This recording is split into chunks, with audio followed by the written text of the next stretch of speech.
Price lord. ಶುಭ ಮುಂಚಾನೆ. ದಿನದ ವಾಗ್ದಾನ ಕೀರ್ತನೆಗಳು 84ನೇ ಅಧ್ಯಾಯ 5ನೇ ವಚನ.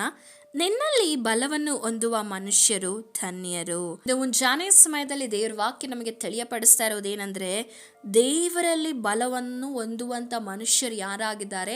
ಧನ್ಯರು, ಆಶೀರ್ವದಿಸಲ್ಪಟ್ಟವರು. ನೀವೆಂದು ಆಶೀರ್ವದಿಸಲ್ಪಟ್ಟವರಾಗಬೇಕು.